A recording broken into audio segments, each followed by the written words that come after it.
And Shelemah joined in marriage with Pharaoh, sovereign of Mitzrayim, and took the daughter of Pharaoh, and brought her to the city of David, until he had completed building his own house, and the house of Yahweh in the wall all around Jerusalem.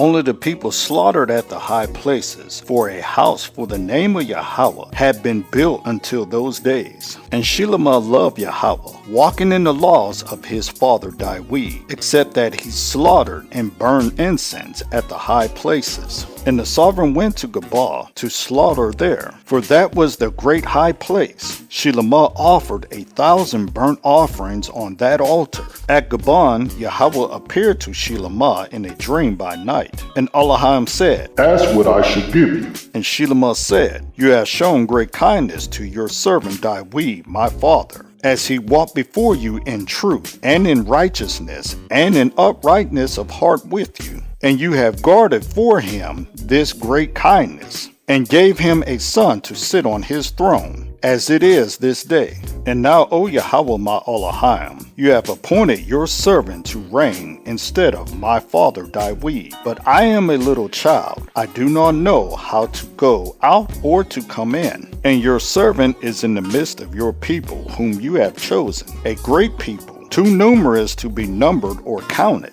Shall you then give to your servant an understanding heart to rule your people, to discern between good and evil? For who is able to rule this great people of yours?"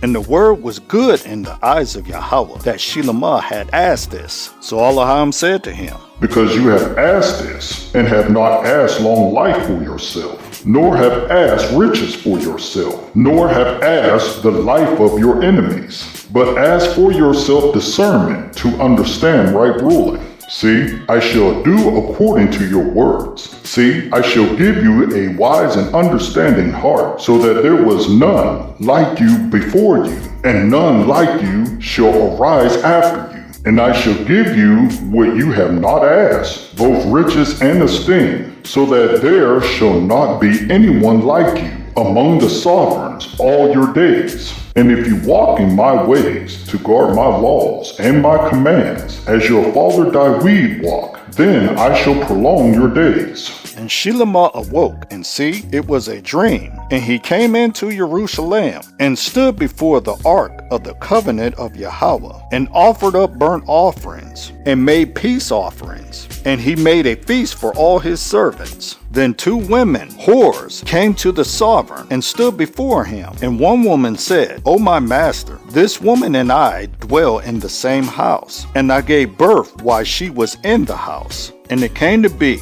the 3rd day after I had given birth, that this woman also gave birth, and we were together. There was no one else with us in the house, only the 2 of us in the house. Then this woman's son died in the night, because she lay on him. And she rose up in the middle of the night, and took my son from my side, while your female servant slept, and laid him on her bosom, and laid her dead child in my bosom. And I rose up in the morning to nurse my son, and saw he was dead. But I looked at him closely in the morning, and saw he was not my son whom I had born. And the other woman said, No, but the living one is my son, and the dead one is your son. And the first woman said, No, for the dead one is your son, and the living one is my son. And they spoke before the sovereign.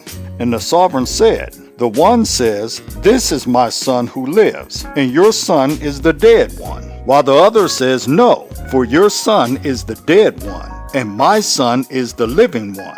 And the sovereign said, Bring me a sword. So they brought a sword before the sovereign. And the sovereign said, Divide the living child in 2, and give half to one, and half to the other.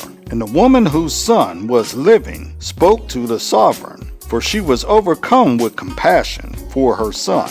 And she said, O my master, give her the living child, and by no means kill him. But the other said, Let him be neither mine nor yours, but divide him. And the sovereign answered and said, Give the first woman the living child, and by no means kill him. She is his mother. And all Israel heard of the right ruling which the sovereign had rendered, and they revered the sovereign, for they saw that the wisdom of Elohim was in him to do right ruling.